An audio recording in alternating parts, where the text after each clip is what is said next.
Halo sahabatku, selamat datang kembali di Ruang Hikmah. Semoga kalian semua dalam keadaan sehat, tenang, dan penuh semangat hari ini. Hari ini, kita akan menyaksikan sebuah kisah yang benar-benar akan menguji emosi, tentang harga diri, pengkhianatan, dan balasan yang begitu elegan. Kisah seorang istri yang diremehkan oleh suaminya sendiri. Dihina seolah takkan bisa hidup satu hari pun tanpa uangnya. Namun 2 hari setelah ia pergi, justru sang suamilah yang jatuh tersungkur, kehilangan segalanya. Inilah kisah Risa dan Adnan, tantangan yang menjadi kutukan. Tapi sebelum kita mulai, izinkan saya berdoa sejenak untuk kita semua. Semoga yang menonton dan subscribe di channel Ruang Hikmah tahun ini, dimudahkan rezekinya, dilunaskan semua hutangnya, dan bisa membeli rumah impiannya dengan penuh keberkahan. Kalau kalian setuju dan ikut mendoakan, tulis di kolom komentar. Amin dan sebut kota kalian dari mana. Biar doa baik ini diaminkan oleh banyak orang dan jadi nyata. Sudah siap, sahabatku? Mari kita mulai kisahnya. Malam itu, langit Jakarta diguyur hujan tipis. Lampu-lampu kota memantul di jendela besar sebuah penthouse mewah di kawasan elit. Namun di balik kilau ruangan itu, keheningan terasa menusuk. Risa duduk di tepi ranjang besar berseprai putih, menatap kosong ke arah meja nakas di samping tempat tidur. Di sana, ponsel suaminya, Adnan, tergeletak begitu saja. Layarnya menyala, menampilkan satu notifikasi pesan yang membuat dada Risa bergetar tanpa sebab. Sejak tadi ia mencoba menenangkan diri. Tapi rasa curiga yang selama ini ia tekan mulai berontak. Adnan sedang mandi, dan suara aliran air dari kamar mandi menjadi satu-satunya bunyi yang memecah kesunyian. Risa menatap ponsel itu lama, antara ingin tahu dan takut. Tangannya gemetar, tapi firasat di dalam hati terasa terlalu kuat untuk diabaikan. Ia meraih ponsel itu perlahan, seperti seseorang yang tahu dirinya akan terluka, namun tetap melangkah karena ingin tahu kebenaran. Satu sentuhan di layar, dan dunia Risa seolah runtuh. Pesan itu berasal dari seorang wanita bernama Devi. Dalam sekejap, layar ponsel dipenuhi percakapan mesra, foto-foto mereka berdua di restoran, obrolan tengah malam, hingga rencana liburan akhir pekan keluar kota. Semuanya tersusun rapi, lengkap dengan emoji hati dan kalimat yang menusuk batin. Sampai jumpa, sayang. Pastikan istrimu yang bodoh itu gak curiga. Risa menatap layar itu lama, matanya kering. Tidak ada air mata, hanya perasaan dingin yang menjalar dari dada hingga ujung jari. Ia tidak menjerit. Ia tidak membanting ponsel. Ia hanya duduk diam, menatap bukti kebodohan yang selama ini ia coba tolak. Selama 5 tahun menikah, Risa selalu dicap sebagai istri yang beruntung. Orang-orang mengatakan ia naik derajat karena menikah dengan pewaris perusahaan properti ternama. Adnan sering dijadikan contoh suami sukses, berwibawa, mapan, dan tampak penyayang di depan umum. Tapi di balik semua itu, Risa tahu, ada sisi lain yang tidak pernah dilihat orang. Ia sering diremehkan, bukan hanya oleh suaminya, tapi juga oleh ibu mertuanya, Bu Elma. Setiap kali Risa bicara tentang pekerjaannya di dunia IT, mereka menertawakan. Kerja di depan laptop? Apa itu bisa beli rumah seperti ini? Sudahlah, Risa. Fokus jadi istri saja. Urus Adnan. Perusahaanmu itu cuma mainan, bukan hal besar. Kata-kata itu sudah biasa ia dengar. Ia diam, bukan karena lemah, tapi karena tahu waktunya belum tepat untuk bicara. Di luar pengetahuan mereka, Risa bukan sekadar pekerja lepas atau pegawai kecil. Ia adalah pendiri dan pemegang saham utama dari sebuah startup teknologi yang diam-diam berkembang pesat di pasar internasional.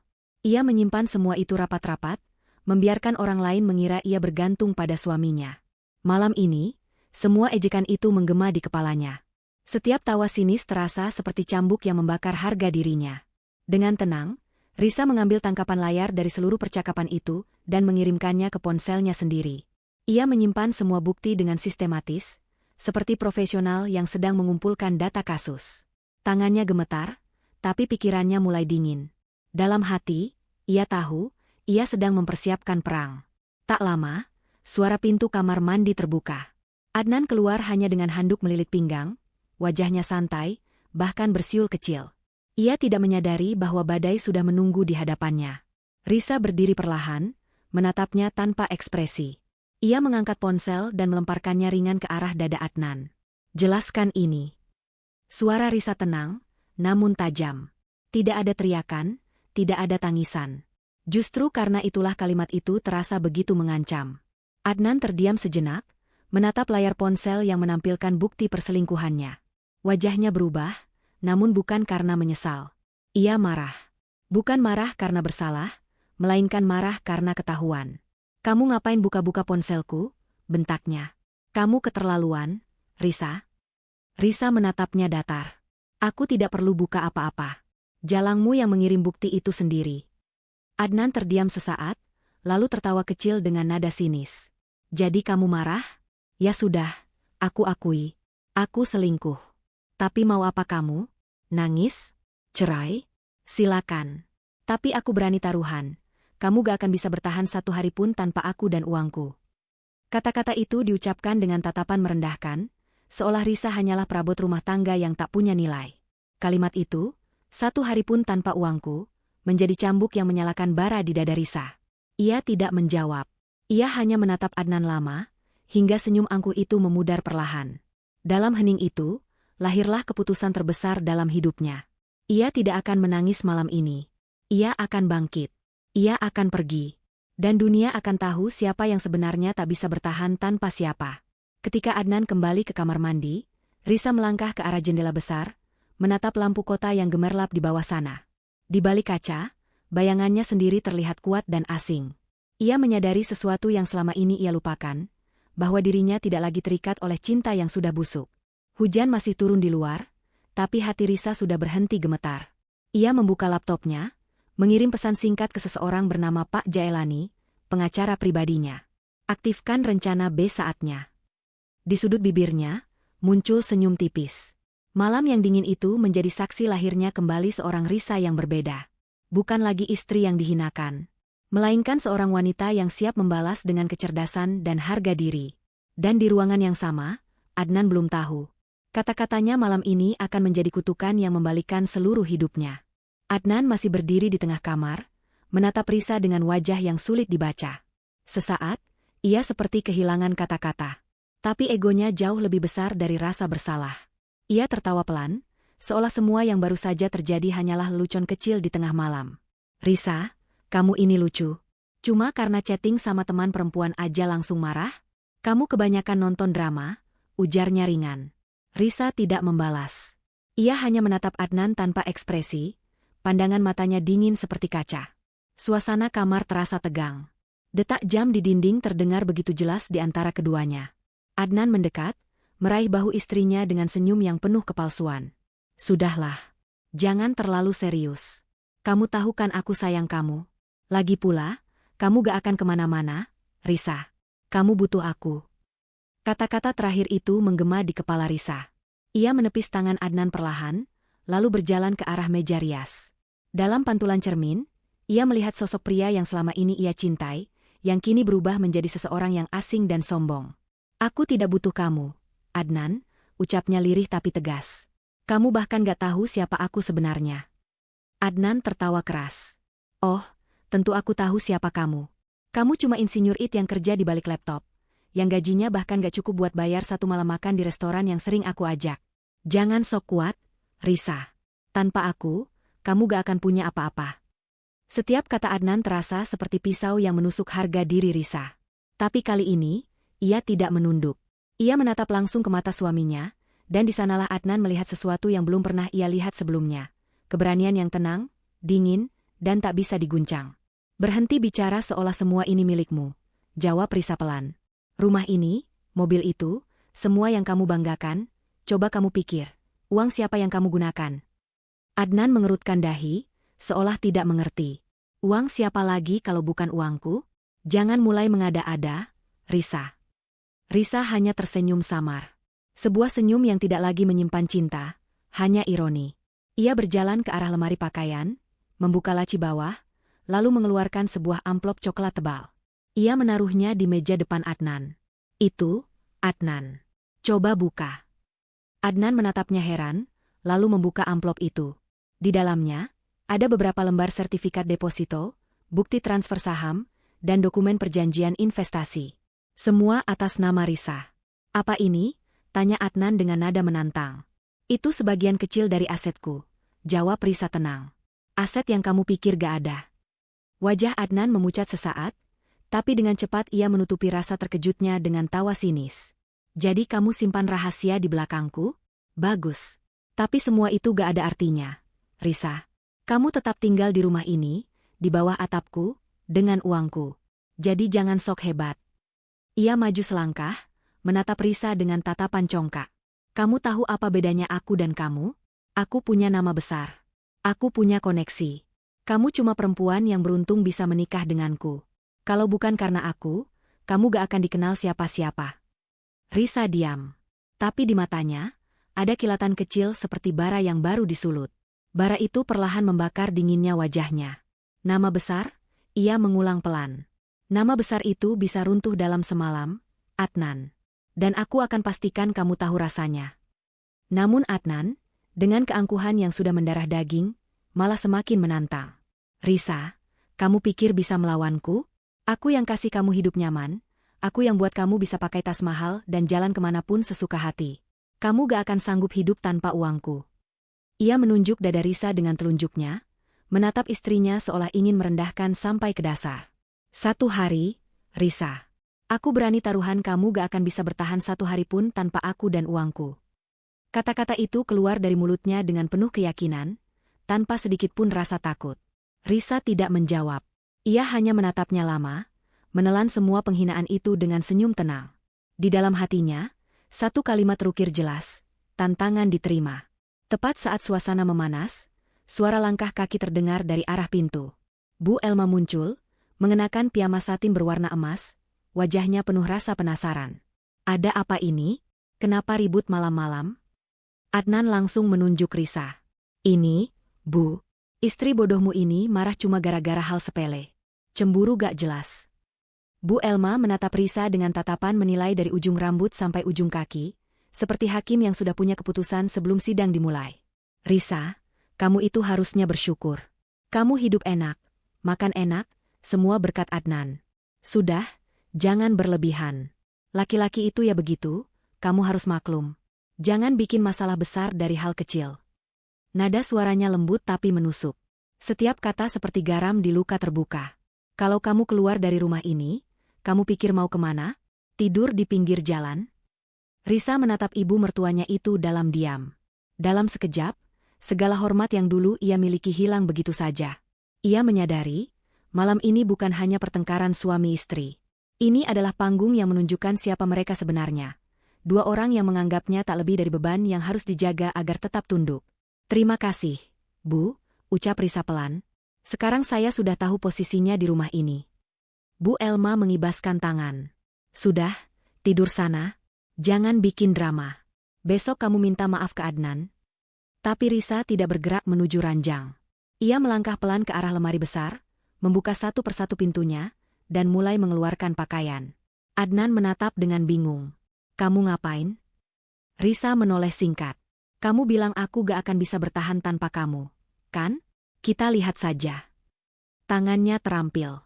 Ia memasukkan laptop, dokumen, dan beberapa barang pribadi ke dalam koper besar.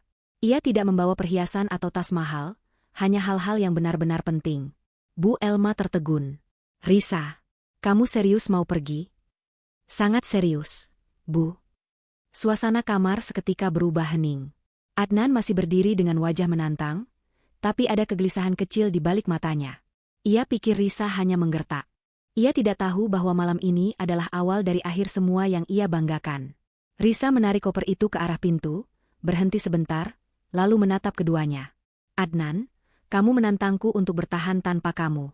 Aku terima tantangan itu. Tapi hati-hati, karena kamu mungkin yang justru tidak bisa bertahan tanpa aku.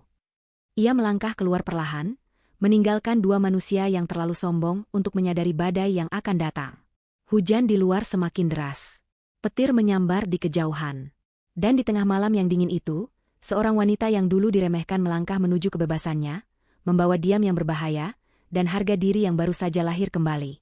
Hujan belum berhenti ketika jarum jam di dinding menunjukkan pukul 2 dini hari. Langit masih bergemuruh, seolah ikut menyaksikan keputusan besar yang lahir malam itu. Risa berdiri di depan cermin, wajahnya tenang, tapi matanya menyimpan badai. Di balik pantulan itu, ia melihat sosok yang berbeda. Bukan lagi istri yang sabar menahan luka, melainkan perempuan yang baru saja melepaskan rantai panjang dari kesombongan dua orang yang selama ini menindasnya. Koper besar di samping tempat tidur sudah tertutup rapat. Isinya hanya barang-barang penting, beberapa pakaian sederhana, laptop, dokumen saham, buku catatan, dan sebuah flash disk kecil yang berisi data perusahaan miliknya. Tak ada perhiasan, tak ada tas-tas bermerek, tak ada sepatu mewah. Semua yang tampak mahal di ruangan itu tak lagi punya arti baginya. Risa menatap sekeliling kamar, tempat yang dulu menjadi simbol cinta dan kebersamaan. Kini, ruangan itu hanya menyisakan gema penghinaan. Setiap sudutnya mengingatkan pada malam-malam panjang penuh sunyi, saat Adnan pulang larut tanpa penjelasan, dan Risa hanya dia menunggu dengan alasan yang ia tahu hanyalah kebohongan. Ia menarik napas dalam, lalu menatap foto pernikahan di meja kecil di sebelah tempat tidur. Foto itu menunjukkan dirinya yang dulu, tersenyum tulus di pelaminan, mengenakan kebaya putih, sementara Adnan memegang tangannya erat. Kita akan bahagia selamanya. Begitu janji pria itu dulu di telinganya. Kini kalimat itu hanya terdengar seperti ejekan yang pahit. Risa menurunkan bingkai itu perlahan dan meletakkannya menghadap ke bawah. Sudah cukup, bisiknya pelan. Langkah-langkahnya ringan, tapi setiap gerakan terasa penuh arti. Ia mengenakan mantel panjang, menenteng koper, dan berjalan ke arah pintu utama. Di ruang tamu, lampu masih menyala redup. Bu Elma berdiri di sana, rupanya belum tidur. Kamu benar-benar mau pergi, Risa? Tanyanya dengan nada yang tidak bisa didefinisikan, antara kaget, takut, dan marah. Risa berhenti sejenak. Ya, Bu. Saya sudah memutuskan. Kamu pikir kamu bisa hidup tanpa Adnan? Kamu pikir dunia di luar sana akan memuliakanmu seperti dia? Kamu cuma perempuan yang dibesarkan dengan cara biasa. Hidup kamu sekarang enak karena dia. Nada suaranya tinggi, namun tak mampu menembus ketenangan Risa. Ia menatap ibu mertuanya itu lembut, tapi tegas. Saya tidak butuh dunia memuliakan saya, Bu. Saya cuma butuh tenang. Dan rumah ini bukan lagi tempatnya. Bu Elma terdiam. Ia ingin membalas, tapi tidak menemukan kata. Ada sesuatu di mata Risa yang membuatnya gentar, bukan amarah, tapi keyakinan. Risa berjalan melewati ruang tengah yang luas, setiap langkahnya menggema di lantai marmer yang dingin. Di dinding, potret keluarga besar tergantung berjejer rapi, semua menampilkan Adnan di tengah, seolah ia pusat dunia. Risa menatapnya sekilas, lalu berjalan terus ke arah lift pribadi. Di dalam lift, pantulan kaca memperlihatkan sosoknya dari berbagai sisi. Ia menatap refleksi itu, lalu tersenyum kecil. Akhirnya, aku bebas. Begitu pintu lift terbuka, aroma udara malam yang lembab langsung menyambutnya. Satpam lobi yang biasa menyapa ramah sempat terkejut melihat Risa dengan koper besar. Ibu mau kemana jam segini? Tanya Satpam sopan. Ada urusan pribadi, Pak, jawabnya singkat. Tolong jangan kabari siapapun kalau saya keluar malam ini. Satpam itu mengangguk pelan. Mungkin ia tahu sesuatu sedang terjadi, tapi ia tidak berani bertanya. Risa berjalan menuju pintu kaca besar. Di luar, hujan masih turun deras, tapi ia tidak peduli. Di depan gedung, sebuah mobil hitam menunggu. Seorang pria berjas keluar dan segera membukakan pintu. Selamat malam, Bu Risa. Saya sudah menyiapkan semuanya sesuai instruksi, kata pria itu dengan sopan. Terima kasih, Pak Dani. Ayo jalan. Mobil meluncur pelan meninggalkan gedung. Lampu-lampu kota memantul di genangan air di jalanan, menciptakan pantulan warna yang seolah mengiringi kepergian Risa. Ia bersandar di kursi belakang, menatap keluar jendela. Di balik kaca yang berembun, gedung tempat ia tinggal semakin jauh, semakin kecil, hingga akhirnya hilang dari pandangan. Di dalam mobil, hanya suara wiper yang bergesek ritmis melawan hujan. Risa membuka laptopnya, mengetik pesan singkat ke seseorang bernama Pak Jailani. Saya keluar dari rumah. Aktifkan semua protokol. Blokir akses rekening bersama, cabut kartu utama, nonaktifkan izin pinjaman, dan pastikan tidak ada transaksi keluar atas nama Adnan mulai malam ini. Balasan datang cepat. Baik, Bu. Semua sistem akan aktif dalam 1 jam. Risa menutup laptop dan menarik napas panjang. Akhirnya dimulai juga. Mobil berhenti di depan sebuah gedung perkantoran tinggi di kawasan Sudirman. Gedung itu gelap di luar, tapi 1 lantai di atas masih menyala terang. Itu adalah kantornya sendiri, markas kecil yang selama ini tidak diketahui siapapun, termasuk Adnan. Begitu memasuki lobi, aroma kopi hangat menyambutnya. Beberapa staf setia sudah menunggunya meski dini hari. Mereka tahu, jika Risa datang tanpa pemberitahuan, berarti sesuatu yang besar sedang terjadi. Selamat malam, Bu, sapa sekretarisnya, Lani, dengan wajah khawatir. Ada masalah? Tidak, Lani, jawab Risa pelan. Mulai malam ini, kita akan mengambil kembali apa yang seharusnya menjadi milik kita. Risa berjalan menuju ruang kantornya di lantai 20. Dari jendela kaca besar, ia bisa melihat pemandangan kota yang diselimuti hujan. Lampu-lampu gedung menari di kejauhan seperti bintang-bintang buatan manusia.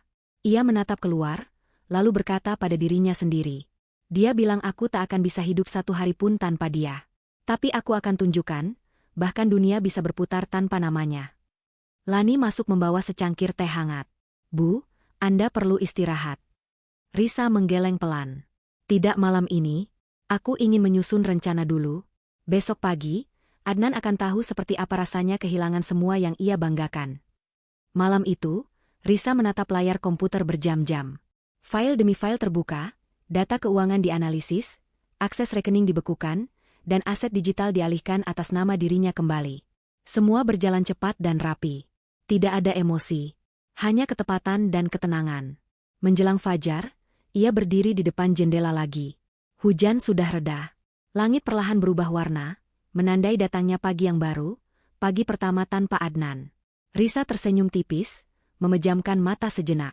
1 hari tanpamu sudah lewat, Adnan, gumamnya pelan. Dan aku masih hidup. Namun yang tidak ia tahu, di rumah yang baru ia tinggalkan, Adnan sudah bangun dengan wajah kesal. Ia belum sadar bahwa dalam beberapa jam ke depan, hidupnya akan berubah total. Sementara itu, di ruangan tinggi penuh cahaya itu, Risa menatap sinar matahari pertama menembus awan. Dan di dalam dirinya, sesuatu yang lama tertidur kini telah terbangun. Harga diri. Pagi pertama tanpa Adnan dimulai bukan dengan air mata, melainkan dengan bunyi klik laptop yang menandai awal sebuah langkah besar. Di lantai 20 gedung kantor yang menjadi markas pribadinya, Risa duduk di depan meja kerja dari kayu jati. Rambutnya terurai, wajahnya tanpa riasan, tapi ada cahaya ketegasan yang baru di matanya. Cahaya matahari pagi menembus tirai kaca, menyinari tumpukan dokumen dan peta struktur keuangan yang terbentang di meja. Di tengah ruangan itu, hanya terdengar dengung lembut server komputer yang bekerja tanpa henti. Risa menatap layar besar yang menampilkan daftar nama perusahaan di bawah holdingnya, perusahaan yang selama ini ia biarkan dikelola atas nama Adnan, agar pria itu merasa berkuasa. Hari ini, permainan berubah. Ia mengetik perintah dengan cepat, membuka akses utama ke rekening holding, lalu menonaktifkan semua subrekening yang pernah dipegang Adnan. Di layar, angka-angka besar berpindah dengan presisi ke akun yang ia amankan di bawah nama pribadi dan yayasan sosial miliknya. Satu persatu, akses digital yang dulu menjadi sumber kesombongan Adnan kini padam, seperti lilin yang dipadamkan oleh angin. Suara pintu berderit pelan. Pak Jailani, pria berusia 50 tahun dengan jas abu tua dan kacamata tipis, masuk dengan berkas di tangan. Ia menunduk hormat. Selamat pagi, Bu Risa. Saya menerima pesan semalam. Semuanya sudah disiapkan. Risa mengangguk tanpa mengalihkan pandangan dari layar. Kita mulai dari rekening pribadi Adnan dulu. Pastikan semua aset yang menggunakan dana gabungan langsung dibekukan. Sudah dilakukan, Bu, jawab Pak Jailani tenang. Bank sudah menerima surat permintaan legal. Mulai jam 8 pagi ini, akses Adnan ditutup total. Risa memejamkan mata sejenak, lalu tersenyum kecil. Bagus. Sekarang lanjutkan dengan aset sekunder. Mobil, apartemen cabang, saham minor. Semua yang atas namanya tapi bersumber dari dana perusahaan. Amankan. Pak Jailani menandatangani berkas dengan pena Mont Blanche hitamnya. Saya sudah kirim tim hukum ke lapangan. Tapi saya perlu tahu satu hal, Bu. Ini, pembalasan pribadi, atau strategi bisnis? Pertanyaan itu menggantung di udara beberapa detik. Risa menatapnya, lalu menjawab pelan tapi pasti. Keduanya, Pak. Saya hanya mengambil kembali yang menjadi milik saya. Tapi kalau di mata mereka itu terlihat seperti pembalasan, biarlah. Mungkin itu cara Tuhan menunjukkan keseimbangan. Pak Jailani mengangguk pelan. Lalu mengenai rumah utama, biarkan mereka di sana. Aku ingin mereka merasakan sepi yang dulu pernah kurasakan. Risa berdiri, berjalan ke jendela besar. Di bawah sana, lalu lintas Jakarta mulai ramai. Dunia terus bergerak, seolah tak peduli pada badai yang sedang terjadi di satu sudut kehidupan seseorang. Tapi bagi Risa, pagi ini adalah revolusi kecil, saat di mana ia merebut kembali kendali atas hidupnya. Ia menyesap teh hangat yang disajikan oleh Lani. Uapnya menari lembut di udara, memberi aroma melati yang menenangkan. Aku tidak ingin membalas dengan kemarahan, ucap Risa perlahan. Aku ingin mereka belajar bahwa rasa aman bukan berasal dari uang atau nama besar, tapi dari sikap menghargai. Lani menatap atasannya itu dengan kagum. Ibu yakin tidak akan menyesal? Risa tersenyum lembut. Menyesal karena pergi dari orang yang menghina harga diriku? Tidak, Lani. Yang akan menyesal adalah mereka. Pukul 8:15, Risa menekan tombol terakhir di keyboard. Sebuah notifikasi berbunyi, akses terminated. Di saat yang sama, di rumah penthouse yang ia tinggalkan, Adnan menatap layar ponselnya dengan bingung. Aplikasi banknya menolak login. Ia mencoba lagi, gagal. Kartu kreditnya pun ditolak di mesin kasir ketika ia hendak membeli sarapan. Ia menatap Bu Elma yang duduk di meja makan, wajahnya bingung. Apa-apaan ini? Kenapa kartu saya gak bisa dipakai? Bu Elma mengangkat alis. Mungkin error. Coba lagi, nak. Adnan mencoba 3 kali. Tetap gagal. Ia menatap ibunya, wajahnya pucat. Semua rekeningku diblokir. Di sisi lain kota, Risa masih berdiri di depan jendela, menatap langit cerah yang perlahan menggantikan mendung. Ia tahu tepat apa yang sedang terjadi, dan ia tidak menyesal sedikitpun. Sore harinya, Risa menerima telepon dari kepala bagian finansialnya. Bu, seluruh aset kendaraan atas nama Adnan sudah dikembalikan ke perusahaan. Lisensi sewa rumah mewahnya juga dinonaktifkan. Pengelola properti minta instruksi lebih lanjut. Biarkan saja. Jangan usir mereka.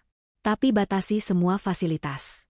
Air, listrik, akses internet. Cukup untuk hidup, tidak untuk berfoya-foya. Risa menutup telepon, lalu kembali duduk.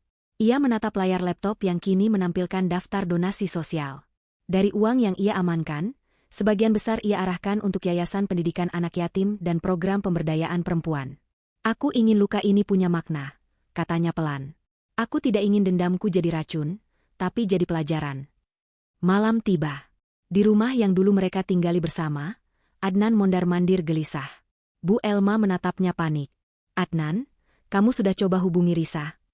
Sudah. Tapi nomornya gak aktif. Ia menatap sekitar dengan marah. Ruangan besar itu terasa kosong, sepi, bahkan dingin. Semua lampu hias mahal dan lukisan di dinding tiba-tiba tampak tidak berarti.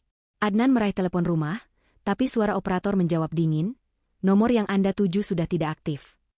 Ia menendang kursi, lalu duduk lemas. Untuk pertama kalinya dalam hidup, pria yang selalu merasa paling berkuasa itu merasakan ketakutan. Bukan karena kehilangan uang, tapi karena kehilangan kendali. Dan di tempat lain, Risa menatap malam Jakarta dari balkon kantornya. Angin lembut meniup rambutnya. Ia menatap langit yang kini cerah tanpa hujan. Kau pikir aku tak bisa hidup satu hari tanpamu, Adnan? Bisiknya dengan senyum kecil. Lihatlah, aku bahkan bisa menjalani hari pertamaku dengan damai. Ia menatap ke bawah, melihat lampu kota yang berkelip seperti lautan bintang. Hatinya tenang. Tak ada dendam membara, hanya kelegaan yang lembut seperti doa. Malam itu, Risa tahu, perang sudah dimulai. Tapi ini bukan perang untuk menghancurkan, ini perang untuk membebaskan. Dan setiap langkahnya akan ia lakukan dengan kepala tegak, tanpa satupun kata kasar, tanpa air mata, tanpa kekerasan. Karena pembalasan paling indah, adalah ketika yang meremehkanmu akhirnya berlutut bukan karena paksaan, tapi karena menyadari kesalahannya sendiri. Dan perjalanan menuju momen itu baru saja dimulai. Hari kedua tanpa Risa dimulai dengan suara telepon yang berdering nyaring di ruang tamu penthouse.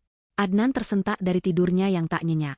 Ia bangkit dengan kepala pening, rambut acak-acakan, dan mata sembab. Sejak semalam, ia tidak bisa memejamkan mata lebih dari 2 jam. Ia meraih telepon rumah dan menjawab dengan suara serak. Halo? Suara di ujung sana terdengar tegas. Selamat pagi, Pak Adnan.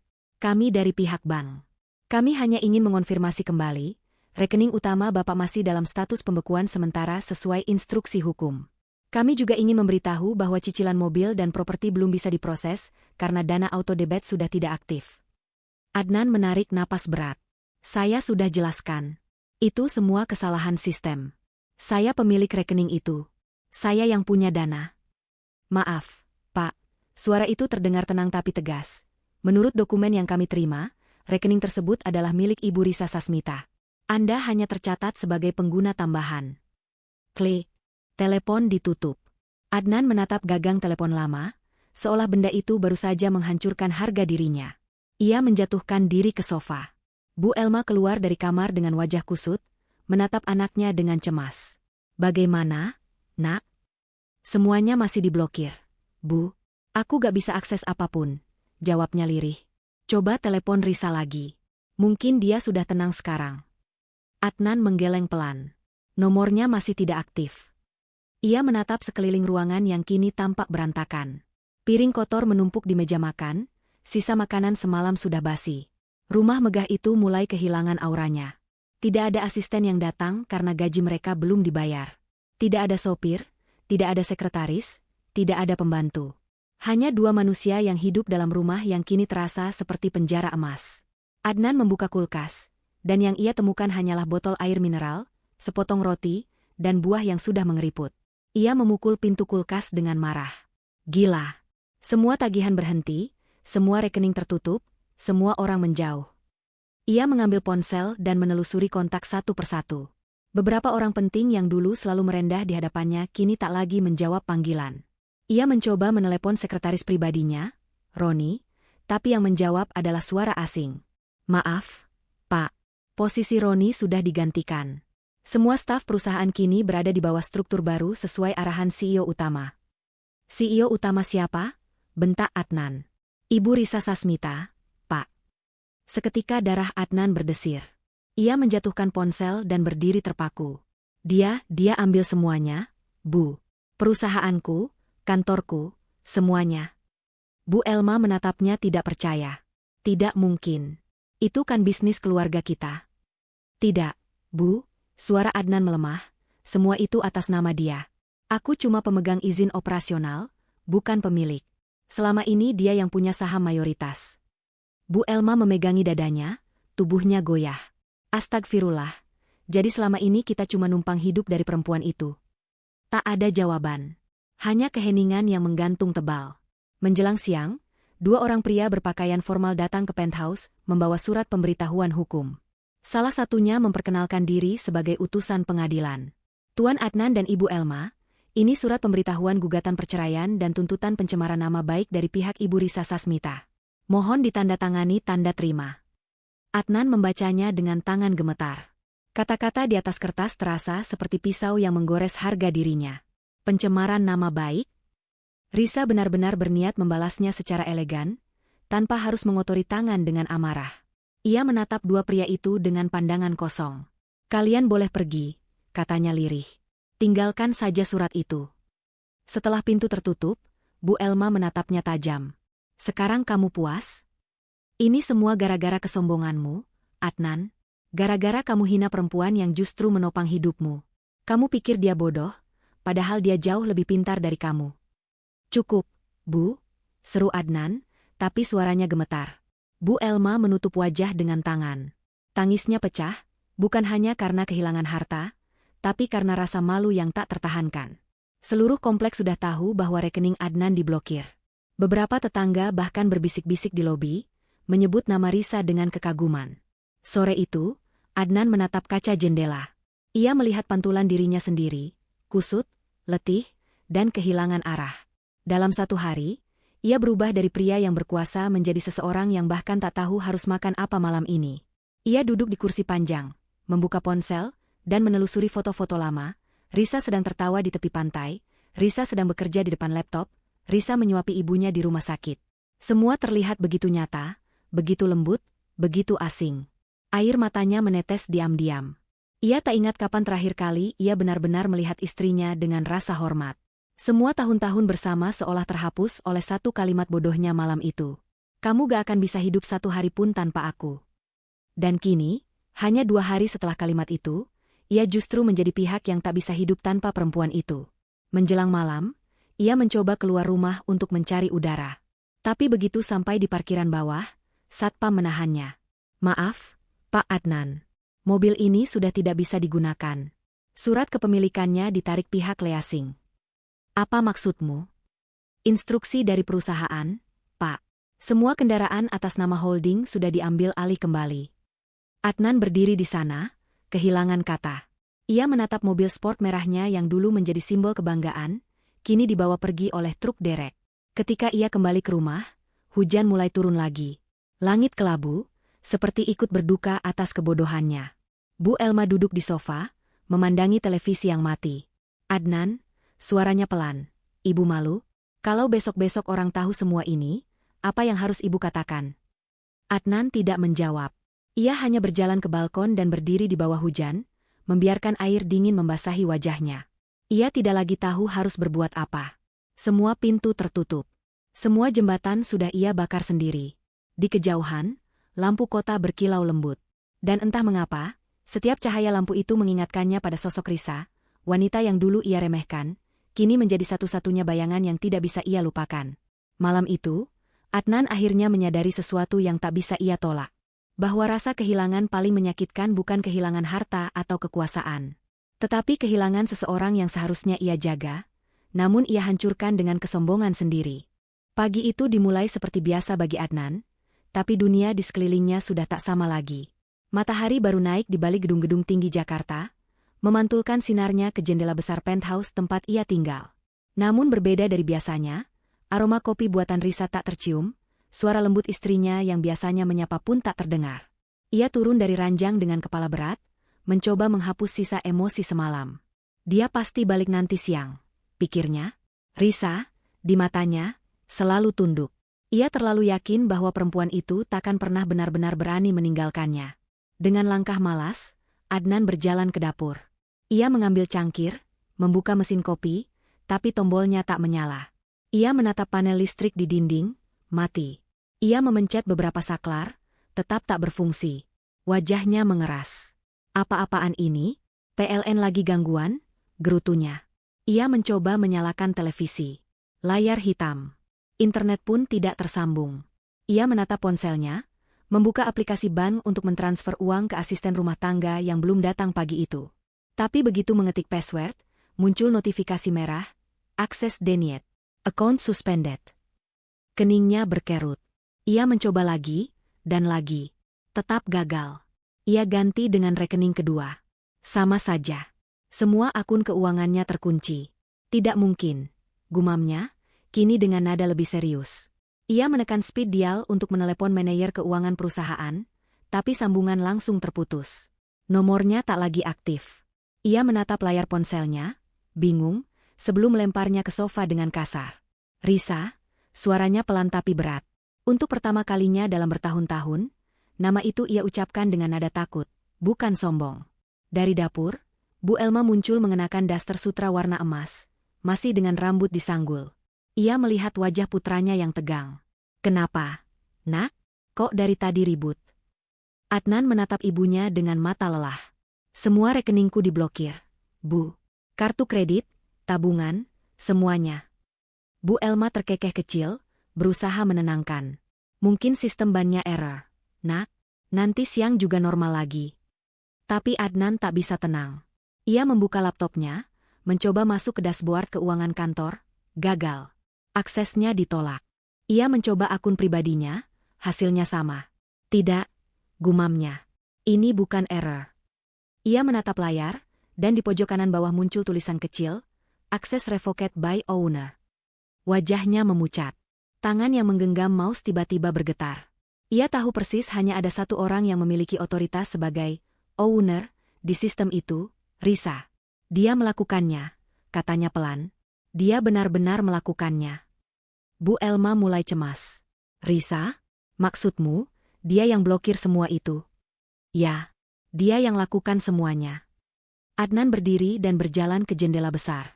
Ia menatap keluar, memandangi kota yang hiruk-pikuk. Di balik kaca itu, dunia tetap berjalan seperti biasa. Tapi bagi Adnan, waktu seolah berhenti. Ponselnya berbunyi. Ia cepat-cepat menjawab, berharap kabar dari bank atau rekan bisnis. Tapi suara di ujung sana membuat darahnya dingin. Selamat pagi, Tuan Adnan. Kami dari kantor hukum Jailani O Partners. Kami hanya ingin menginformasikan bahwa seluruh aset dan rekening bersama Bapak telah dibekukan atas permintaan klien kami, Nyonya Risa Sasmita. Mohon untuk tidak melakukan transaksi atau penggunaan aset hingga proses hukum selesai. Adnan terdiam, bibirnya kaku. Apa maksud Anda? Bentaknya. Sesuai perjanjian hukum dan dokumen perusahaan, sebagian besar aset yang selama ini Bapak gunakan ternyata berasal dari dana pribadi klien kami. Kami hanya menjalankan prosedur yang sah. Klik. Telepon terputus. Adnan melempar ponselnya ke lantai hingga pecah. Bu Elma terkejut. Astagfirullah, Adnan. Jangan kasar begitu. Ini semua bisa diselesaikan baik-baik. Baik-baik? Dia sudah menjatuhkan aku, Bu. Semua ini milikku. Perusahaanku, rumah ini, semuanya dari keringatku. Bu Elma mendekat, mencoba menenangkannya, tapi Adnan menepis tangan ibunya. Dia menantangku, Bu. Aku cuma bilang dia gak akan bisa hidup satu hari tanpa aku. Tapi dia malah membalikkan semuanya. Suaranya pecah di akhir kalimat. Tak ada lagi nada sombong yang tersisa, hanya ketakutan yang nyata. Ia berjalan bolak-balik di ruang tamu, lalu duduk di sofa dengan tangan menutupi wajah. Dia merencanakan ini, Bu, dari awal. Semua ini bukan kebetulan. Bu Elma duduk di sampingnya, ikut panik. Tenang dulu, Nak. Hubungi Devi. Dia mungkin bisa bantu. Mendengar nama itu, Adnan langsung meraih ponselnya. Ia menekan nomor Devi, selingkuhannya. Nada sambung terdengar 3 kali, lalu suara perempuan di ujung sana menjawab singkat. Adnan, tolong jangan hubungi aku lagi. Aku sudah dapat surat dari pengacara Risa. Kalau aku terus berhubungan dengan kamu, aku bisa dituntut atas pencemaran nama baik. Maaf. Telepon ditutup. Adnan terpaku. Semua jalan keluar seolah tertutup. Ia mencoba menelepon satu persatu rekan bisnis, tapi tak ada yang mau mengangkat. Dalam waktu kurang dari 24 jam, reputasinya mulai goyah. Risa bergerak terlalu cepat, terlalu rapi, dan terlalu tenang. Menjelang siang, petugas dari Leasing datang ke rumah membawa surat pemberitahuan penarikan mobil mewah. 2 mobil sport dan 1 SUV disita atas nama perusahaan. Satpam komplek pun hanya bisa menatap tanpa berani campur tangan. Bu Elma nyaris pingsan melihat pemandangan itu. Adnan, ini rumah tangga apa perang dunia? Kamu harus cari Risa. Minta maaf padanya sebelum semua hancur. Tapi Adnan tak mendengarkan. Ia hanya duduk, menatap kosong ke arah jendela. Ia teringat malam terakhir ketika ia menatap mata Risa. Mata yang dulu ia anggap lembek dan pasif. Sekarang ia sadar, di balik tatapan itu tersimpan kekuatan yang selama ini ia remehkan. Matahari bergeser ke barat. Rumah besar itu semakin sunyi. Tak ada suara tawa, tak ada musik, hanya bunyi detak jam yang terdengar menakutkan. Semua yang dulu membuat hidup Adnan terasa mewah kini, berubah menjadi simbol kesia-siaan. Ia berjalan ke kamar, menatap tempat tidur besar itu, kosong. Di atas meja, hanya tersisa foto pernikahan mereka yang sudah dibalik. Ia memegang bingkai itu, lalu memutar balik perlahan. Wajah Risa tersenyum di dalam foto itu, lembut, tenang, penuh kasih. Air mata yang selama ini tak pernah keluar akhirnya jatuh juga. Kamu menang, Risa, bisiknya pelan. Tapi aku akan cari kamu. Aku akan buat kamu menyesal. Namun bahkan ia tahu, kalimat itu hanya pelarian dari kenyataan. Karena di dalam hati kecilnya, ia sadar, bukan Risa yang tak bisa hidup tanpa dirinya, tapi dirinya lah yang tak bisa hidup tanpa Risa. Dan hari pertama tanpa kehadiran perempuan itu terasa lebih panjang dari seluruh hidupnya yang pernah ia jalani. Hari ketiga tanpa Risa dimulai dalam kegelapan. Bukan karena malam, tapi karena listrik yang belum juga menyala. Meteran otomatis di rumah itu telah diblokir secara administratif. Adnan menatap layar ponselnya yang hanya menyisakan 5% baterai. Ia mencoba menyalakan lampu dengan senter kecil, tapi cahaya itu justru memperlihatkan betapa berantakannya ruangan di sekitarnya. Di atas meja makan, sisa makanan kemarin sudah basi. Lalat berputar di atas piring. Sofa ruang tamu dipenuhi debu. Air di dispenser habis, dan kulkas yang tidak berfungsi mulai menebarkan aroma busuk. Penthouse mewah itu, yang dulu menjadi simbol kemegahan, kini tampak seperti bangkai kejayaan yang membusuk pelan-pelan. Bu Elma duduk di kursi panjang, wajahnya pucat, rambutnya berantakan. Ia memeluk tas tangan lusuhnya seolah itu satu-satunya yang tersisa dari masa lalu. Adnan, suaranya lirih, kita tidak bisa bertahan seperti ini. Tolong lakukan sesuatu. Adnan berdiri di depan jendela besar yang kini buram karena debu. Di luar sana, matahari bersinar cerah. Kontras sekali dengan suramnya hatinya. Ia sudah menelepon hampir semua koneksi bisnisnya sejak semalam, tapi tak satu pun membalas. Nomornya tersebar di media sosial dengan berita, bahwa ia digugat oleh istrinya sendiri karena penyalahgunaan dana perusahaan. Ia membaca komentar-komentar publik yang menertawakannya. Akhirnya ketahuan juga si direktur palsu itu. Kasihan, ternyata yang punya perusahaan justru istrinya sendiri. Setiap kalimat terasa seperti pisau yang menusuk dada. Ia menutup ponsel dan berjalan ke arah kamar kerja. Di sana, tumpukan map, sertifikat, dan dokumen proyek bertaburan di lantai. Semua sudah tak berguna. Surat dari pengadilan tergeletak di atas meja, lengkap dengan cap merah, penyitaan sementara. Semuanya habis, bisiknya. Semua yang aku bangun sudah tak ada artinya. Bu Elma mendekat perlahan, menatap anaknya dengan mata berkaca-kaca. Nak, jual saja barang-barang yang ada di rumah.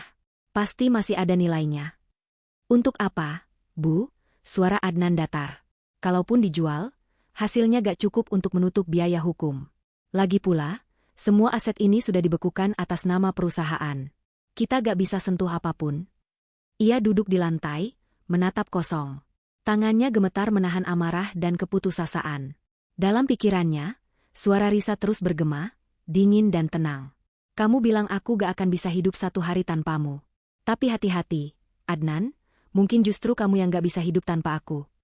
Ia menutup telinga dengan kedua tangan, seolah bisa mengusir bayangan itu, tapi suara itu semakin keras. Risa bukan lagi sekadar kenangan. Ia menjadi penyesalan yang hidup di setiap detik kesadarannya. Siang itu, dua pria dari pihak leasing datang lagi, kali ini membawa surat untuk pengosongan gudang. Mobil-mobil mewah, motor besar, dan peralatan golf yang dulu ia banggakan satu persatu diangkut keluar. Adnan berdiri di balkon, menatap dari atas dengan wajah kosong. Sementara itu, Bu Elma berusaha menelepon teman arisannya, mencoba meminjam uang. Tapi tak ada yang mau membantu. Mereka semua sudah mendengar berita bahwa Risa memutus semua aliran dana ke keluarga Adnan. Nama keluarga itu kini identik dengan aib, bukan kehormatan. Bu Nita, tolonglah, cuma 5 juta saja, nanti saya kembalikan begitu urusan ini selesai. Maaf, Bu Elma, jawab suara di ujung sana dingin. Kami takut terseret masalah hukum. Tolong jangan hubungi kami dulu. Telepon ditutup. Bu Elma menangis terisak. Ia menatap langit-langit ruangan yang mulai retak karena lembab. Dulu semua orang menghormati kita, Nak. Sekarang bahkan satpam pun gak mau menyapa. Adnan menatap ibunya dengan mata merah. Aku tahu, Bu, aku tahu. Suara itu pecah, pelan, seperti seseorang yang mulai kehilangan tenaga untuk membela diri. Sore menjelang malam, langit berubah oranye pucat. Hujan gerimis turun lagi. Adnan duduk di lantai dekat jendela, memandangi tetes-tetes air yang menuruni kaca. Tangannya memainkan sebuah foto lama, foto dirinya dan Risa di awal pernikahan. Di foto itu, Risa tertawa bahagia, sementara Adnan menatap kamera dengan senyum sombong. Sekarang ia sadar, senyum itu adalah topeng, dan kebahagiaan Risa dulu nyata. Ia teringat malam-malam di mana Risa dia menunggunya pulang, dengan makanan yang sudah dingin di meja makan. Ia teringat bagaimana perempuan itu pernah menawarkan ide-ide bisnis yang ia remehkan. Kamu itu perempuan, Risa. Dunia bisnis bukan tempatmu. Kata-kata itu kini menghantam dirinya seperti cambuk. Malam semakin larut. Listrik belum juga menyala. Hanya lilin kecil di meja yang menjadi sumber cahaya. Di bawah sinar temaram itu, Adnan menatap ibunya yang tertidur di sofa, menggigil karena udara dingin. Ia mengambil selimut dan menyelimuti tubuh tua itu perlahan. Untuk pertama kalinya dalam hidup, Adnan merasakan kesepian yang sesungguhnya. Bukan sekadar sepi tanpa suara, tapi sepi yang menekan dada, membuat napas terasa berat. Ponselnya bergetar pelan. Satu pesan masuk, dari nomor tak dikenal. Ia membukanya dengan jantung berdebar. Tuan Adnan, kami dari Yayasan Bunda Risa ingin mengonfirmasi penarikan donasi atas nama Anda. Karena belum ada tanggapan, kami akan menghapus nama Anda dari daftar donatur utama. Terima kasih atas kerja sama Anda selama ini. Adnan menatap layar lama.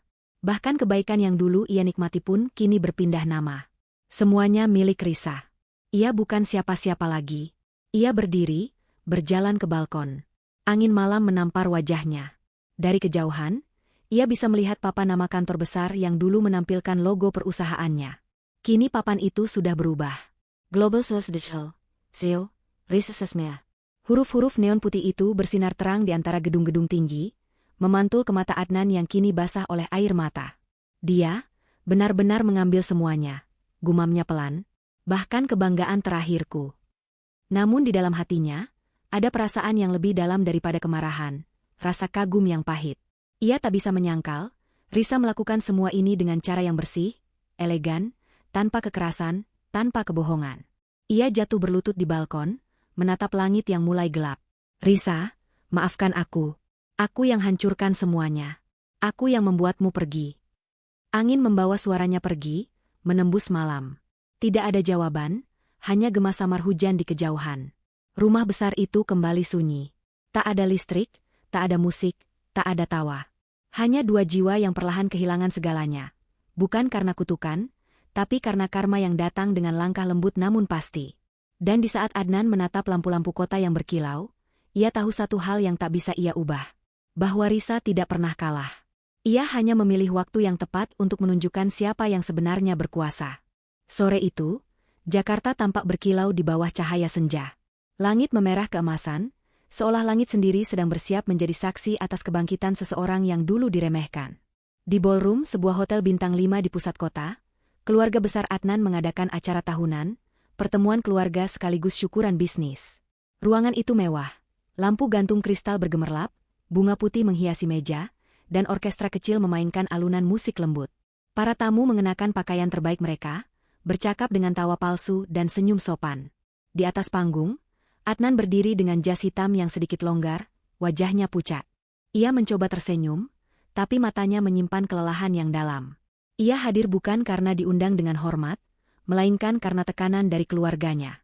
Setelah berita kebangkrutannya menyebar, banyak kerabat menuntut penjelasan.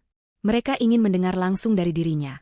Bagaimana mungkin pria yang selama ini dikenal sukses bisa jatuh dalam waktu sekejap? Bu Elma duduk di meja depan, mengenakan kebaya coklat tua. Tatapannya kosong, tapi di dalam hatinya ada ketakutan besar. Ia tahu malam ini, sesuatu akan terjadi. Sesuatu yang akan menandai akhir dari nama baik mereka.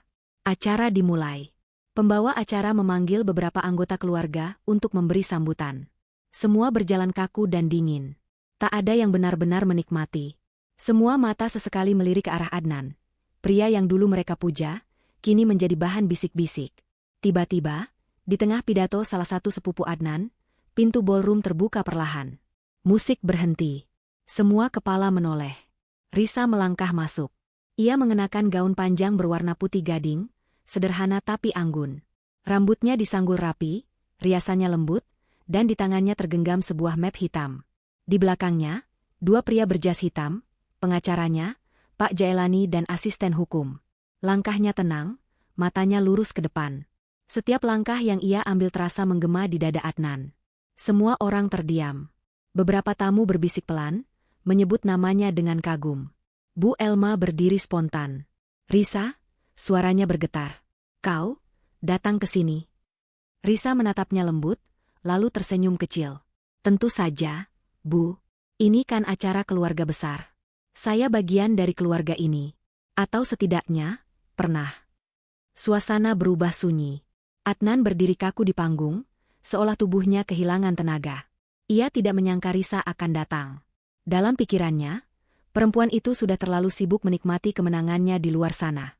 Tapi kenyataannya, malam ini Risa datang bukan untuk bersembunyi, melainkan untuk berdiri di atas panggung yang dulu menelannya. Risa berjalan menuju panggung. Setiap langkahnya membawa aroma ketenangan yang aneh, seperti badai yang hadir tanpa suara. Pembawa acara terdiam, tidak berani menghalangi. Sesampainya di depan, ia menatap Adnan. Maaf, boleh saya bicara sebentar? Tanyanya pada MC. Pria itu menunduk dan menyerahkan mikrofon tanpa banyak kata. Risa berdiri tegak di tengah ruangan, memandang seluruh tamu. Selamat sore, semuanya. Saya Risa Sasmita, mantan istri Adnan. Bisik-bisik terdengar. Beberapa wajah menegang, sebagian lagi berpura-pura tidak tahu. Risa tetap tersenyum.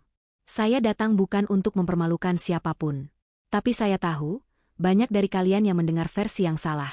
Jadi izinkan saya menjelaskan sedikit. Bukan untuk membela diri, tapi untuk menenangkan hati. Ia membuka map hitam di tangannya, mengeluarkan beberapa lembar dokumen. 3 tahun terakhir, saya mempercayakan sebagian besar aset dan perusahaan saya kepada Adnan. Saya ingin ia belajar tanggung jawab dan kepemimpinan. Tapi ternyata, kepercayaan saya disalahgunakan. Saya tidak marah, karena saya tahu manusia bisa tergoda oleh kuasa dan kesombongan. Risa berhenti sejenak, menatap Adnan yang menunduk dengan wajah merah padam. Saya pergi bukan karena kalah. Saya pergi untuk menyelamatkan harga diri saya, dan mungkin juga harga diri Adnan. Tapi rupanya, kepergian saya dianggap sebagai kelemahan. Jadi hari ini saya ingin meluruskan, semua yang selama ini disebut milik Adnan, sejatinya adalah bagian dari kerja keras saya sendiri. Suara bisik-bisik berubah jadi keheningan. Bahkan suara napas pun terasa. Pak Jailani maju setengah langkah dan menyerahkan sebuah dokumen pada moderator acara. Ini adalah bukti kepemilikan resmi saham mayoritas perusahaan Global Solusi Digital, rekening utama, dan aset-aset properti yang selama ini diatasnamakan Adnan. Semuanya legal dan sah secara hukum. Beberapa kerabat mulai menunduk malu. Sebagian yang dulu memuji Adnan kini berpura-pura sibuk dengan ponsel mereka. Risa menatap hadirin sekali lagi, lalu berbicara dengan nada tenang namun tegas. Saya tidak datang untuk menghina. Saya datang untuk menutup bab dengan kepala tegak. Karena terlalu lama saya diam, orang mengira saya lemah. Padahal saya hanya memilih waktu yang tepat untuk berbicara. Ia menatap Adnan dalam-dalam. Tatapan itu tak lagi penuh benci, hanya ada kelelahan dan rasa iba. Adnan, saya tidak ingin melihatmu jatuh lebih dalam. Tapi kamu perlu tahu, kesombonganmu membuatmu kehilangan bukan hanya uang, tapi juga orang yang paling mencintaimu. Dan untuk itu, saya harap kamu belajar sesuatu. Risa menurunkan mikrofon. Ruangan masih diam. Tak ada yang berani bersuara. Kemudian ia berbalik dan melangkah turun dari panggung. Tapi sebelum benar-benar keluar ruangan, ia berhenti sejenak. Oh, satu lagi, katanya lembut. Saya tidak lagi menyimpan dendam. Saya sudah memaafkan. Tapi maaf tidak selalu berarti kembali. Ia berjalan keluar dengan langkah tenang. Pintu ballroom menutup perlahan di belakangnya, meninggalkan gema langkah yang berat di hati semua orang di dalam ruangan. Adnan masih berdiri di panggung, kaku. Semua mata menatapnya, tapi ia tak mampu membalas. Bu Elma menunduk, menutupi wajahnya dengan tisu, malu bukan main. Sementara di luar gedung, Risa berdiri di bawah langit senja yang mulai gelap. Ia menatap ke arah kota dengan mata yang tenang. Angin sore meniup lembut rambutnya. Di kejauhan, gedung dengan papan nama, Global Solusi Digital, CEO, Risa Sasmita, bersinar terang, seolah memberi salam kemenangan yang hening. Ia menarik napas dalam-dalam, lalu berkata pada dirinya sendiri, bukan pembalasan yang membuatku bahagia, tapi kebebasan. Aku sudah selesai dengan masa lalu. Risa masuk ke mobil hitamnya, dan ketika pintu tertutup, dunia di belakangnya seolah benar-benar menghilang. Ia tidak menoleh lagi. Karena perempuan yang dulu datang ke acara itu, adalah Risa yang pernah disakiti. Tapi yang keluar malam itu, adalah Risa yang telah menang, dalam diam. Setahun telah berlalu sejak palu hakim diketuk. Waktu berjalan, meninggalkan jejak luka yang perlahan sembuh di satu pihak, dan menimbun penyesalan di pihak lain. Dunia sudah berubah, begitu juga Risa. Pagi itu, sinar matahari menembus tirai jendela besar di rumah baru Risa. Rumah itu tak semegah penthouse lama, tapi setiap sudutnya memancarkan ketenangan. Dinding berwarna krem lembut, jendela-jendela besar menghadap taman kecil dengan pohon sakura tropis yang sedang berbunga. Udara pagi terasa ringan, bersih, dan damai. Di ruang tamu, Risa duduk di kursi kayu modern, mengenakan kemeja putih dan celana linen. Di meja depannya, laptop terbuka menampilkan grafik perusahaan yang terus naik. Logo Global Solusi Digital terpampang di sudut layar. Perusahaan yang dulu ia sembunyikan, kini berdiri kokoh di bawah kepemimpinannya. Selamat pagi, Bu Risa. Investor dari Jepang sudah siap di ruang konferensi virtual, ucap sekretarisnya lewat intercom. Risa tersenyum.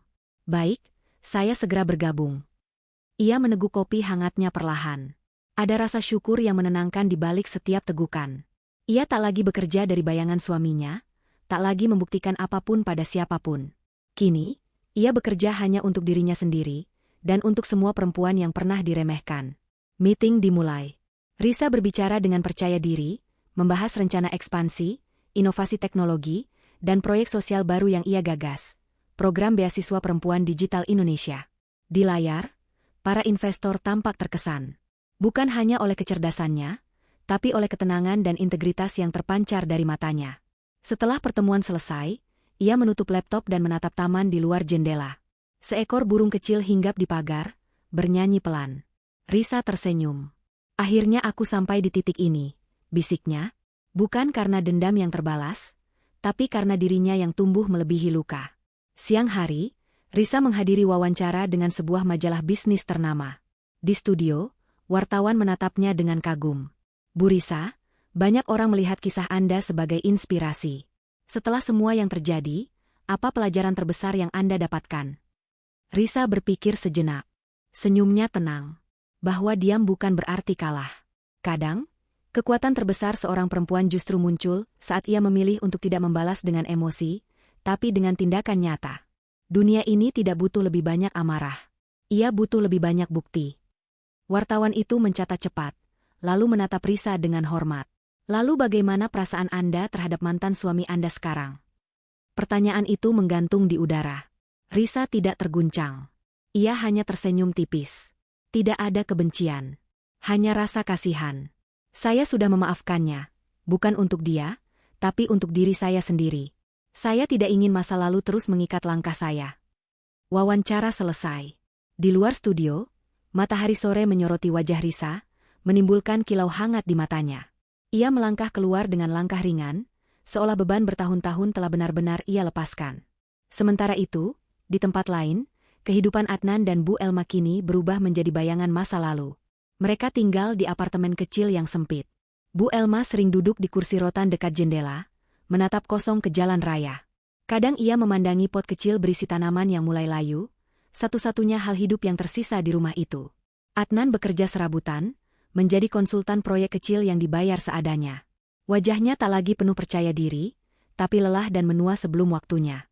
Setiap kali ia lewat di depan toko majalah dan melihat sampul dengan wajah Risa di halaman depan, dengan judul, Perempuan yang Mengubah Dunia Digital Indonesia, ia menunduk. Itu seharusnya jadi hidupku, katanya dalam hati. Tapi ia tahu, kalimat itu tidak lagi benar. Karena hidup itu milik orang yang berjuang, bukan orang yang mengandalkan. Suatu malam, ketika listrik kembali padam karena telat bayar tagihan, Adnan duduk di lantai bersama ibunya. Lilin kecil menyala di tengah ruangan. Dalam cahaya redup itu, Bu Elma berbisik pelan. Nak, ibu rindu Risa. Adnan terdiam. Air matanya mengalir tanpa suara. Aku juga, Bu. Namun mereka tahu, Risa tidak akan pernah kembali. Beberapa minggu kemudian, Risa diundang menjadi pembicara di sebuah universitas ternama di Bandung. Aula penuh sesak oleh mahasiswa, dosen, dan profesional muda. Ketika Risa naik ke podium, tepuk tangan menggema panjang. Ia mengenakan blazer biru tua, matanya bersinar. Kita semua pernah diremehkan, katanya membuka pidato. Tapi jangan biarkan penghinaan mematikan potensi kalian. Jangan biarkan luka menjadi alasan untuk berhenti. Gunakan itu sebagai bahan bakar untuk melangkah lebih jauh. Suasana ruangan hening, penuh hormat. Banyak yang menitikkan air mata, terutama para mahasiswa perempuan yang merasa kisah Risa adalah cermin perjalanan mereka sendiri. Setelah acara selesai, seorang gadis muda menghampiri Risa dan berkata dengan suara bergetar. Bu Risa, saya dulu juga diremehkan. Tapi setelah membaca kisah ibu, saya berani kuliah lagi. Terima kasih. Risa tersenyum lembut, menggenggam tangan gadis itu. Ingat satu hal, Nak, kadang Tuhan membiarkan kita jatuh bukan untuk menghancurkan, tapi agar kita sadar seberapa kuat kita sebenarnya. Saat gadis itu pergi, Risa berdiri sendirian di tengah aula yang mulai kosong. Ia menatap langit-langit, menarik napas panjang, lalu menutup mata sejenak. Bayangan masa lalunya muncul sekelebat. Malam ketika ia meninggalkan rumah, wajah Adnan yang marah, suara Bu Elma yang menghina. Tapi semuanya terasa jauh, kabur, dan tak lagi menyakitkan. Aku sudah memaafkan, bisiknya pelan, dan aku sudah menang. Risa berjalan keluar gedung, langkahnya mantap, senjanya tenang. Di langit, warna oranye bercampur biru keunguan, seolah alam pun tahu, badai dalam hidupnya telah benar-benar berlalu. Ia menatap matahari yang mulai tenggelam dan tersenyum. Terima kasih, Tuhan, ucapnya lirih. Karena setiap luka yang kau beri, ternyata adalah jalan menuju cahaya. Mobil hitamnya datang menjemput. Ia masuk, menatap keluar jendela. Bayangan pepohonan bergulir perlahan melewati kaca. Di kursinya, Risa memejamkan mata, menikmati kedamaian yang dulu tak pernah ia punya. Kini, ia bukan lagi istri yang disakiti. Bukan pula korban yang harus membuktikan diri. Ia adalah Risa, perempuan yang bangkit dari reruntuhan, membangun kerajaan dari abu penghinaan, dan mengubah luka menjadi kekuatan. Dan di balik semua kejayaan itu, ia hanya menyimpan satu doa. Semoga semua perempuan yang pernah diremehkan, menemukan hari ketika mereka juga bisa berdiri, setegak ini. Malam setelah acara di hotel itu menjadi malam terpanjang dalam hidup Adnan dan Bu Elma. Seisi ruangan hotel yang tadinya riuh dengan tawa kini bergema dengan keheningan canggung. Para tamu sudah pulang, menyisakan gunjingan yang berhembus seperti angin dingin di koridor. Di media sosial, nama Risa dan Adnan mulai trending. Foto Risa dengan gaun putih gadingnya tersebar di mana-mana, disertai caption yang sama, wanita yang dibungkam, kini berdiri kembali. Adnan duduk di kursi kamarnya di hotel yang ia sewa dengan sisa uang tunai. Ia menatap layar ponselnya yang terus bergetar oleh notifikasi. Pesan dari investor, teman, dan mantan rekan bisnis datang bertubi-tubi, tapi bukan untuk mendukung, melainkan menuntut. Semua meminta klarifikasi, sebagian menagih janji, sisanya langsung memutus kontrak kerjasama. Di tengah layar, satu pesan dari bank membuat tubuhnya lunglai. Pemberitahuan, rekening pribadi Anda dinyatakan beku permanen karena terbukti menggunakan dana perusahaan secara ilegal. Anda akan menerima panggilan hukum dalam 3x24 jam. Tangannya gemetar. Ia menatap langit-langit kamar, rasanya sesak. Sementara di sofa, Bu Elma duduk diam menatap lantai. Sejak pulang dari acara tadi, ia belum mengeluarkan satu kata pun. Matanya kosong, seperti seseorang yang baru kehilangan arah hidup. Bu, suara Adnan pelan. Aku gak tahu harus mulai dari mana lagi. Bu Elma tak menjawab. Setelah beberapa detik, barulah suaranya keluar, berat dan serak. Kamu tahu, Nak, waktu kamu bilang Risa cuma perempuan biasa, aku percaya. Aku ikut merendahkannya. Aku pikir ibu tahu yang terbaik buat kamu. Tapi ternyata ibu juga ikut buta oleh gengsi. Ia menatap anaknya dengan mata penuh penyesalan. Kita sudah menghancurkan perempuan yang paling tulus dalam hidup kita, Nak. Dan sekarang, Tuhan tunjukkan caranya membalas. Bukan dengan petir, bukan dengan kemarahan, tapi dengan malu. Kata, malu, itu bergema di kepala Adnan. Ia menunduk, menutup wajah dengan kedua tangan. Pagi berikutnya, surat panggilan dari pengadilan benar-benar tiba. Petugas datang membawa 2 dokumen. Satu berisi putusan sementara pembagian aset, satu lagi gugatan balik atas pencemaran nama baik. Adnan hanya mampu menandatangani dengan tangan gemetar. Kabar itu segera menyebar. Media online menulis berita dengan tajuk besar. CEO Global Solusi Digital resmi gugat mantan suaminya atas penggelapan dana. Foto dirinya terpampang di mana-mana, lengkap dengan ekspresi lelah dan mata sembab. Dalam 1 hari, reputasinya hancur total. Ia menjadi bahan ejekan publik, simbol kesombongan yang dibalas dengan keanggunan. Siang itu, petugas datang lagi. Kali ini bukan membawa surat, tapi menempelkan segel pada rumah mewahnya. Sebuah stiker merah besar bertuliskan, aset disita untuk proses hukum. Para tetangga berdiri di depan pagar, menonton dalam diam. Sebagian pura-pura prihatin, tapi matanya berbinar menahan gosip. Adnan berdiri di balkon, menatap mereka. Dulu, ia adalah sosok yang disegani di kompleks itu. Kini, ia menjadi tontonan. Bu Elma keluar membawa koper kecil. Ayo, Nak, kita pergi dari sini. Gak ada lagi yang bisa kita pertahankan. Pergi kemana, Bu? Suara Adnan serak. Rumah ini satu-satunya tempat yang aku punya. Bukan lagi. Rumah ini sudah jadi bukti kesombongan kita.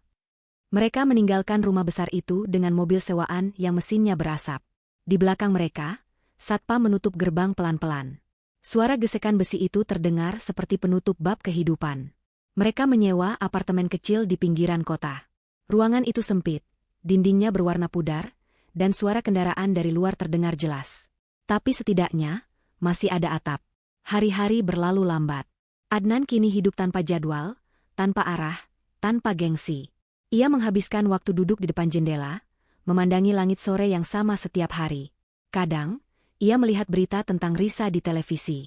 Wanita itu kini menjadi salah satu tokoh bisnis paling berpengaruh di Indonesia, diundang ke berbagai acara, diwawancarai oleh media, bahkan menjadi pembicara di seminar bertajuk, Membangun Kekuatan dari Luka.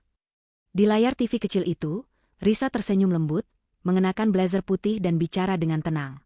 Kesuksesan bukan tentang berapa banyak yang kamu miliki, tapi tentang seberapa kuat kamu bertahan ketika semuanya direnggut. Kadang, kehilangan bukan akhir, tapi awal dari kesadaran baru. Adnan menatap layar itu lama. Ada campuran perasaan di dadanya, kagum, sesal, dan rasa bersalah yang tak pernah selesai. Dia bahkan memaafkanku di depan dunia, katanya pelan. Dan itu justru lebih menyakitkan daripada kalau dia marah. Sementara Bu Elma sibuk merapikan dapur kecil mereka. Tubuhnya mulai lemah, sering batuk, dan lebih banyak diam.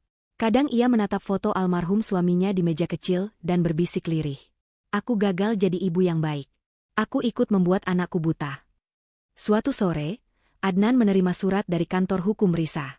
Ia membukanya dengan hati-hati. Isi surat itu sederhana. Perdamaian disetujui. Gugatan hukum dicabut dengan syarat Anda menandatangani pernyataan tertulis. Mengakui semua kesalahan, mengembalikan sisa aset, dan tidak lagi menggunakan nama perusahaan atau reputasi mantan istri Anda untuk kepentingan pribadi. Tidak ada lagi pertemuan setelah ini.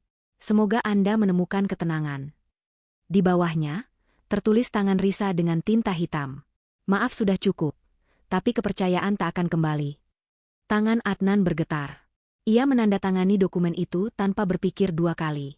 Saat tinta pena menyentuh kertas, air matanya jatuh tanpa suara. Ia tahu, itu bukan sekadar tanda tangan. Itu adalah pengakuan bahwa segalanya telah berakhir. Beberapa hari kemudian, Risa mengadakan konferensi pers resmi. Di depan kamera, ia menutup seluruh isu dengan kalimat yang singkat namun berwibawa. Saya tidak punya dendam. Saya hanya ingin setiap orang belajar, jangan remehkan mereka yang diam. Karena kadang, mereka bukan kalah, mereka hanya menunggu waktu untuk menunjukkan kebenaran. Publik bertepuk tangan. Nama Risa menjadi simbol kekuatan dan kebijaksanaan. Sementara nama Adnan menghilang perlahan, tenggelam dalam arsip berita yang dilupakan. Malam itu, di apartemen kecilnya, Adnan duduk di depan jendela.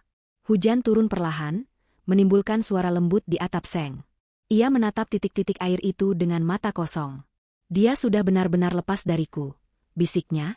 Dari kamarnya, Bu Elma memanggil pelan. Nak, tidur. Sudah malam. Iya, Bu, jawabnya, tapi ia tetap duduk di sana, menatap langit.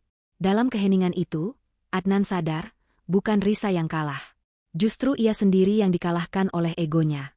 Risa tak perlu menjerit, tak perlu membalas dengan kebencian. Ia cukup berdiri tegak, dan dunia sendiri yang memberi Adnan pelajaran paling pahit dalam hidupnya. Bahwa kehilangan orang yang menghargaimu adalah hukuman yang lebih berat daripada kehilangan segalanya.